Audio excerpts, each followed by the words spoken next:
आज हम आपको एक ऐसे योद्धा के बारे में बताएंगे जिसका सर धड़ से अलग हो गया लेकिन वह फिर भी युद्ध लड़ता रहा।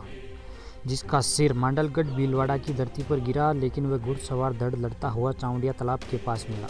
तो चलिए मेरी जान इस वीडियो को स्टार्ट करते हैं। चैनल पर पहली बार है तो चैनल को ज़रूर सब्सक्राइब करें। अगर वीडियो आपको ज़रा सा भी अच्छा लगे तो प्लीज़ लाइक ज़रूर करें।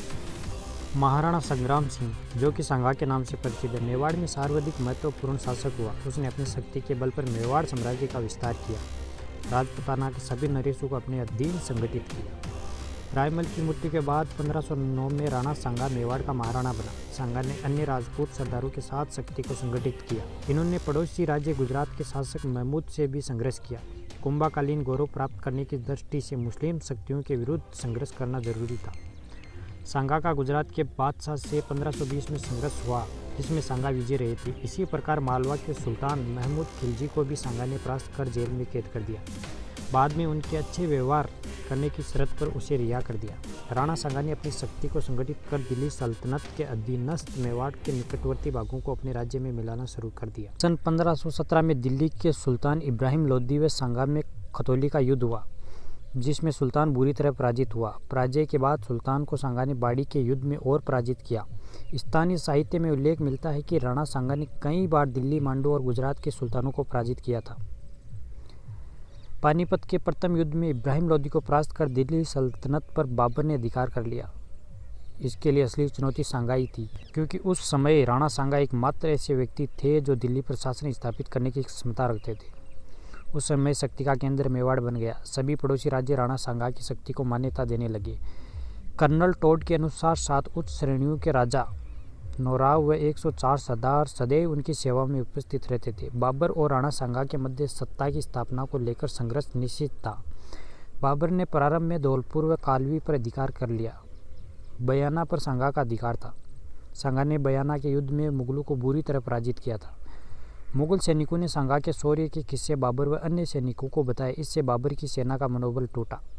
सन 1527 में बाबर व राणा सांगा के मध्य खानवा का युद्ध हुआ। राणा के प्रहार से मुगल सेना प्रारंभ विचलित होने लगी। बाबर ने राजपूतों के प्रस्ताव भाग पर आक्रमण कर दिया। इसी बीच तीर लगने से राणा घायल हो गया। राणा को बेहोश अवस्था में युद्ध के मैदान से हटा दिया गया।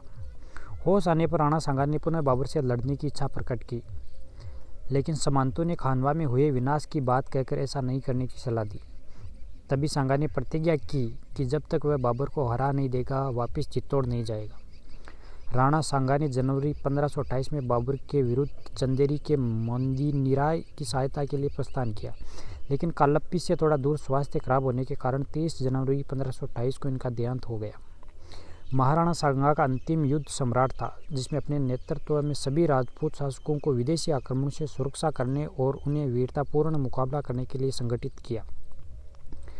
महाराणा के नेतृत्व में 108 राजा महाराजा लड़ते थे। उन्हें सदैव निरंतर युद्ध, शौर्य और पराक्रम से देश की रक्षा की इसी भावना से प्रेरित होकर जनता भी महाराणा का पूरा साथ दिया करती थी।